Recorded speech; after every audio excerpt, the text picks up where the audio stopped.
What up world, and welcome to a video with me, Ryan the Dorkman. So this is going to be a special video, so I'm going to cover the Warlock video that's on my YouTube channel, because apparently that's my most popular one. So we're going to cover the Warlock, so we're going to cover the Fiend Warlock specifically, because there's 4 types. So you have the Fiend, you have the Archfey, you have the Great Old One, sorry, and you also have the Undying from the Swordmasters, the Sword Coast Adventurers Guide.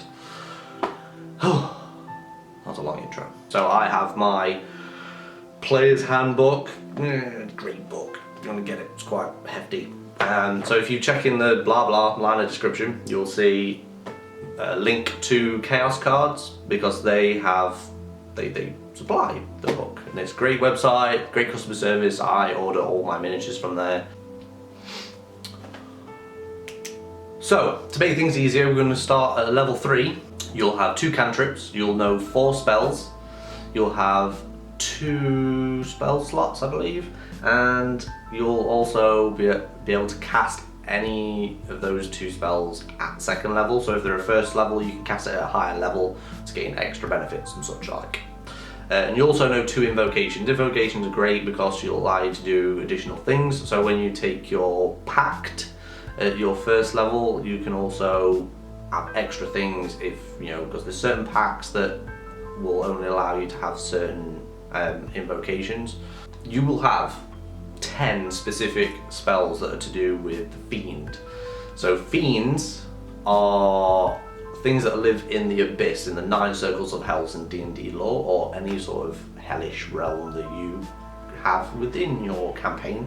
How you forge a pact with them is completely up to you and your DM. So it can be something that's willing, something that's not willing. So you have this pact with this Fiend, and it bestows upon you a certain amount of arcane magic, and it allows you to do things. So you're not a true wizard, so you won't have all these swanky spells and flying them around and such, but you'll have a really strong character and something that will be able to shine when it comes to role playing. So out of these 10 spells, you'll have Burning Hands and Command at 1st level. When you gain access to 2nd level spells, you'll also gain Blindness and Scorching Ray. So from this video, I'm just going to cover those 4, because at level 3 you'll only have access to level 2 spells. So there are another 6. Buy the player's handbook, have a look. Yep, Chaos Cards down there, I can't. At that level you'll have access to Command. Hallow, you don't have access to yet, but Command is a great spell. So Command is a spell that you target on a creature, and you're able to issue a single word command, and they will do it if they fail their saving throw, which is great because you can tell them to sit, lie, kneel, all those kind of things, as long as it's a single word. If it's something that will cause harm to themselves, then they won't do it. So you can't just say die and then they'll just kill themselves. In my opinion, the Fiend is more melee focused. It has a shift in that category between melee and spellcaster.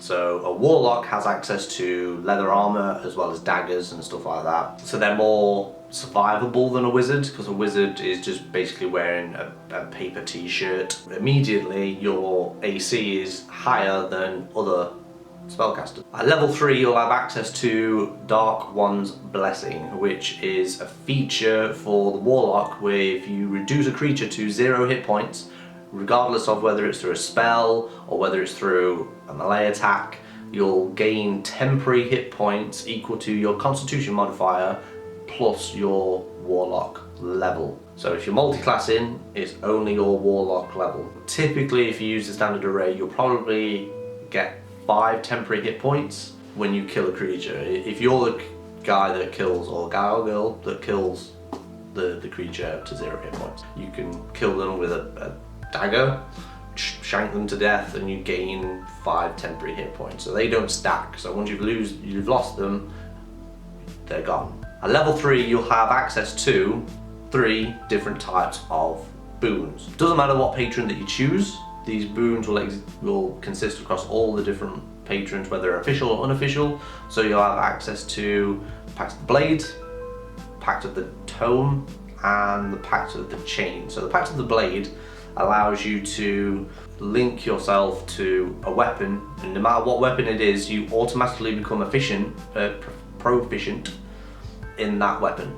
So even if your class and your background doesn't allow you to use that proficiently, if you attune to this weapon, you become proficient in it automatically, which is great because Warlock is a little bit limited when it comes to fighting weapons, especially when you look at the martial classes. So Pact of the Blade does a great way of getting around that, and you also can push it into a extra dimensional space or into the ether, and you can summon it at will. So if you're in a situation where you can just bamf it away and you're captured by guards or an army or the bad guy in a certain scenario and you're locked up, you can call to it as long as you're on the same plane and it'll just appear in your hand, or however you choose to do it thematically. Play with it how you will, but it's a great feature. It has a lot of role play ability to it, but you can't use a lockpick as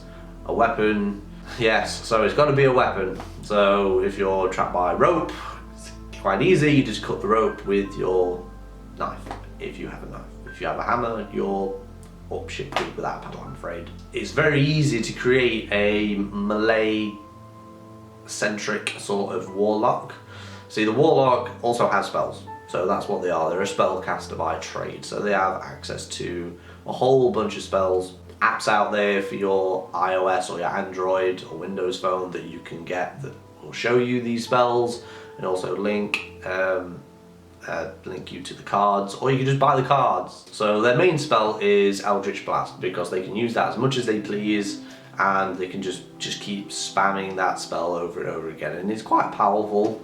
At level 3 you only get to cast one beam, but as you level up higher and higher and higher, every time you use it, it basically shoots out multiple beams, so you can hit multiple targets or the same target and have to do more damage. This is where your invocations come into play very nicely. Until you reach level 5, you cannot take advantage of the Thirsting Blade invocation, which allows you to strike twice with your melee weapon.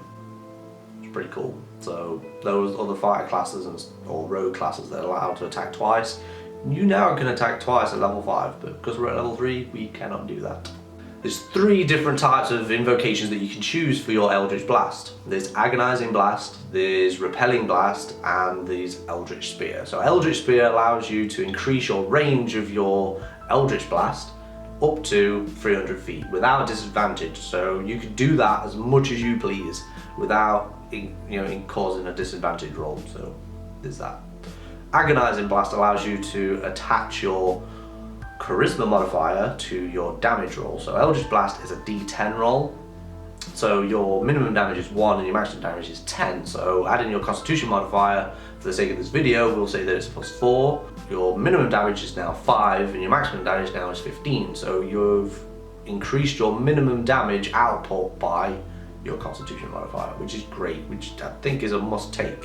Because if you're sitting in the back, which you're kind of in this scenario a melee fighter, but you're not going to be the first one that's in there. You're not going to be charging ahead of first of the party to start killing people.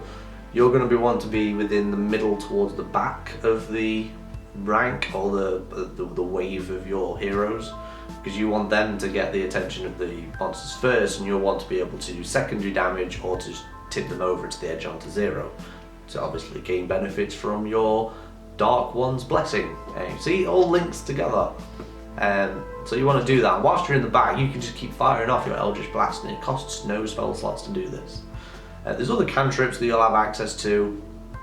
I think at this level you should be at something like two cantrips that you should have access to at this moment. As it goes up with everything, you'll gain access to more and more and more, and you'll have more versatility. But at this level, Eldritch Blast is your signature spell. You want to take it, it's a no-brainer. There are other invocations within the Warlock class that you can take that allow you to have true sight up to a certain range, that allow you to cast Disguise Self, that allow you to use certain abilities and certain spells without actually using a spell slot. So they become at-will spells, so effectively they become cantrips. There's also Gaze of the Two Minds, which is a invocation that allows you to touch a willing creature and perceive through their eyes and ears for as long as you wish. So it's taken in actions or rounds. So if you're in combat, specifically it's to do with an action, so it's a round. But if it's out of combat, you can touch them and it can last as long as you want. But you're deafened and blinded to your own surroundings, so you're quite vulnerable. So hide in a cupboard somewhere, I guess. It basically adds a whole bunch of variations to your role-playing needs. So if you want to role-play effectively, some of these spells will be very useful to you because you can disguise yourself to get into situations that you wouldn't normally be able to. If you can fool them, obviously. You can see things by true sight, so illusions won't be detrimental to you, but they have to be in close proximity. So you can see that the Fiend Warlock has a lot of versatility. It has a lot of options for you to choose between being a melee or a spellcaster orientation of your Warlock. So spellcasting is always going to be there because that's what the class is, but giving you the option to contribute to the front battle of your party and getting close to protect the wizard, I guess, to some degree. The Warlock is for you. So you can get temporary hit points, you become proficient in a weapon that you're probably not proficient with. So you have all these options, which is 2 thumbs up great, because I play a Warlock, so thank you, wizards. So I'm gonna end this video here because I've blabbed on for long enough. Check the blog off or the liner notes somewhere down there, I think, for links and stuff like that. Share, like, comment, be nice to each other, and have a great day. Happy gaming, guys.